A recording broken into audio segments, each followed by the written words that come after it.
Good morning and welcome to Prime of Midlife. Today I'm going to be cooking up a whole load of mince, but if you have a look at this here, you can see my worktops, which are a sort of textured surface. I've got quite badly stained with all the jars and stuff. So what I thought I'd do is show you what I do with that, because not only do we do this with the worktops, but it also helps with the home crocheted dishcloths.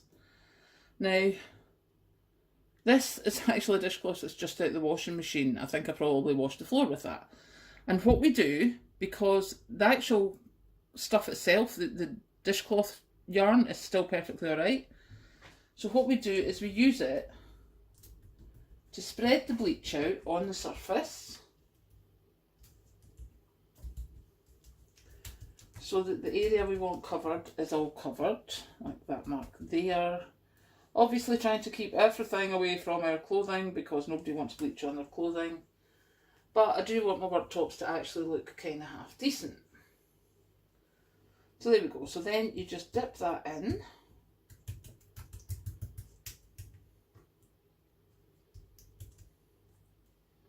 And then make sure the other side's got the same. Now I have another cloth which is not as bad. I've been using that one for less mucky stuff, but we'll use this one on this worktop. So again, it's just a case of doing this. Now yes, I'm not doing the full worktop because the full worktop doesn't get tea stained because I don't make cups of tea back there. But yeah, again, it's just a case of make sure it's covered on both sides. Now, anybody noticing the difference in this one? See at the corners already, it's whitening up. And as that side seems to be the dirtiest, we'll put that side down. You can see the bleach is turning colour there as well. So we'll just put that side down. And we'll be back shortly. Okay, so I've just cleaned the worktops and I thought I'd let you see the cloths. This is the one from this side that was very, very black and stained. And as you can see, that's looking pretty good. This one, I think that must have been a hidden stain because it's come out more with the bleach. But certainly they look very, very different from what they were before. And the worktops look a lot better. So now I'm just going to take these and I'm going to rinse them in hot soapy water to get the bleach off them. So yeah, welcome to my nice clean worktops. Now I can start cooking.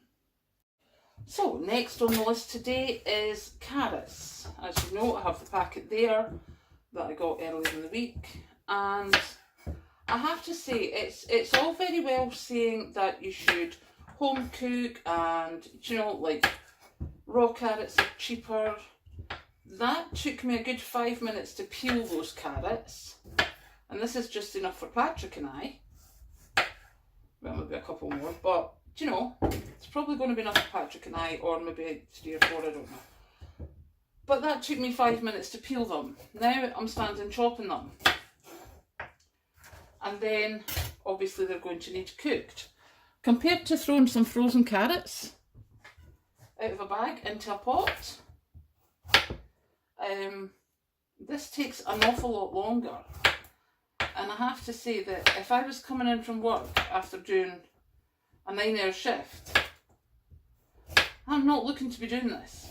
And yes, I know I'm slow at it. I'm not a chef person. I really am not. But, you know, to be doing this when you come in from work, and then peeling potatoes, and putting them on to boil, and whatever else, that is so time consuming. And I think that's one of the things that we forget about, you know, when we say in the olden days. You know, my granny used to, you know, we had home cooked meals every night. Yeah, you did. Because granny didn't work.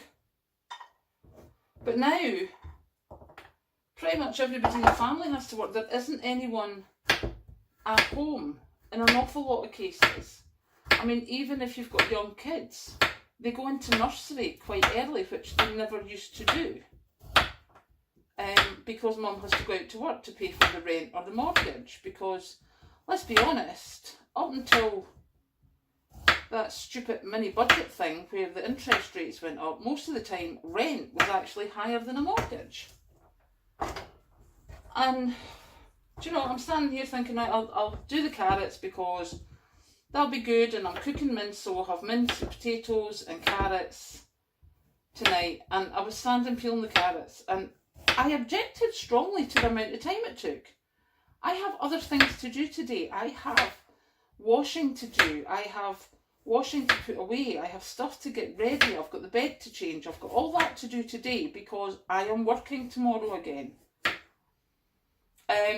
So I think we need to think when we're talking to people or making comments, you know, saying, oh, but if you did this, it would be cheaper. Yeah, it would be cheaper. I wouldn't like to see how exhausted I'm going to be at the end of the week if I am doing this every night. Well, let's be honest, it's just not. I'd need to give up my whole Saturday, Sunday. Okay, I think that's enough for Patrick and I. So I've got the rest to peel now so that I can dehydrate them. But yeah, it's a lot of work. I'm not impressed at all. I forgot how badly I hated doing such things.